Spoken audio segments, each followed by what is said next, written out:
Bonjour à tous et bienvenue dans votre édition du lundi 23 juillet. On commence ce journal par la cérémonie commémorative à la mémoire des victimes des persécutions racistes et antisémites dimanche midi à la synagogue de Tours. Il y a 70 ans, des juifs étaient raflés partout en France et en quelques jours.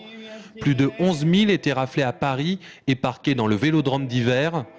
En Indre-et-Loire, 200 juifs, hommes, femmes, enfants, subissaient le même sort avant d'être envoyés vers les camps de la mort. La cérémonie, empreinte d'émotion, a salué aussi la mémoire de ceux qui, en Touraine, ont tout fait pour les aider et les protéger.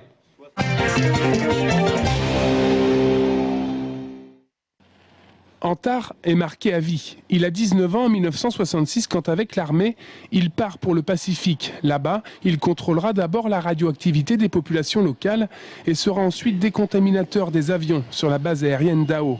Pendant 2 ans, Antard Benarba est en contact au quotidien à de fortes doses radioactives.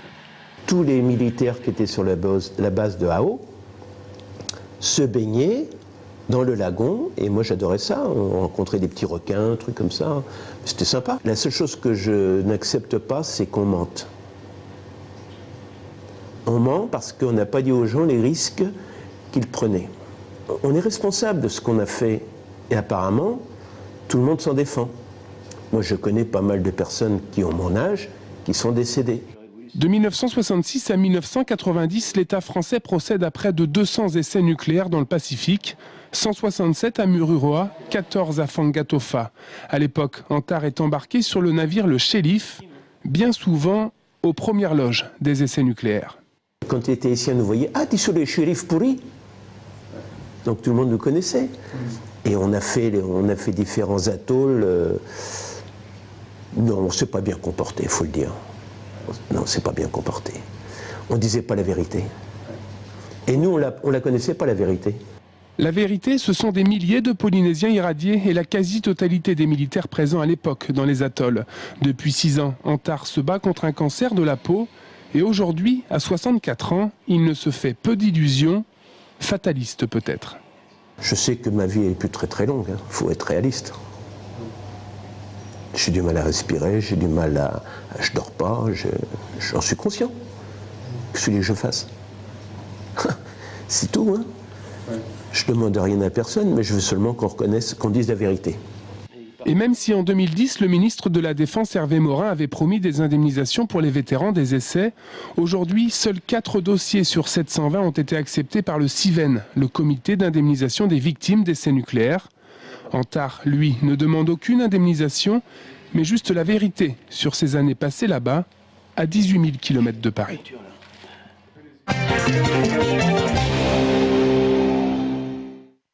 Opération de grande ampleur le week-end dernier au péage de Monet sur la 10. Une information révélée il y a 2 jours par la presse. 109 kilos de cannabis ont été saisis par les gendarmes de la Haute-Marne et de la section de recherche de Reims. Au total, ce sont 2 véhicules, dont un qui a réussi à s'échapper. 2 trafiquants ont été interpellés. Ils étaient pistés depuis Saint-Jean-de-Luz et souhaitaient rejoindre la Champagne. Le cannabis qui aurait transité en Espagne après avoir été cultivé au Maroc.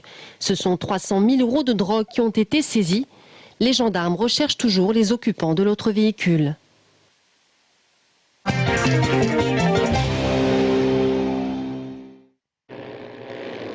À l'occasion du 20e 2 chevaux cross sur le circuit de la Châtaigneraie et du 40e anniversaire de la Coupe de France, nous sommes allés à la rencontre des fans des fondus de la 2 chevaux, des 2 schistes comme on dit dans le jargon. Oui mais alors, que reste-t-il dans ces petits bolides d'une 2 Dodge d'origine?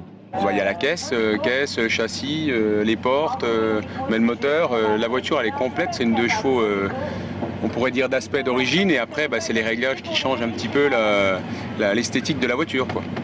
Pour sûr, les Citroën sont désossés, allégés au maximum, en somme des 2 chevaux décapotables au grand air. D'un point de vue mécanique, surtout pas d'électronique et beaucoup d'huile de coude.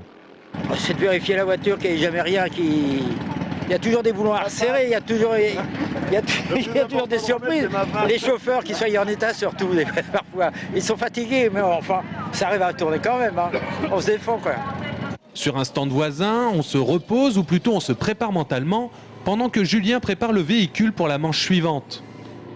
Alors là, on vide le réservoir. Pour éviter d'embarquer trop d'essence pour la course, on limite le poids au maximum. Et donc on essaie de faire ça entre chaque manche. On vide pour mieux le remplir. Pour mieux le remplir, c'est ça. On vide pour mieux le remplir. On évite d'accumuler trop d'essence. Has-been, les fans de 2 chevaux, certainement pas. Car aujourd'hui, la plus grande difficulté, c'est bien de trouver des pièces et tous les moyens sont bons. Bah maintenant c'est le net, hein. C'est ça qui nous aide. Hein. On regarde dans les petites annonces du net, on regarde dans les casses, les petits papis, les petites mamies, les granges, et c'est comme ça qu'on arrive à trouver encore de la pièce. Et si sur place un deux-schiste est en galère, il y aura toujours un autre deux-schiste pour l'aider. C'est aussi ça, l'esprit 2 chevaux.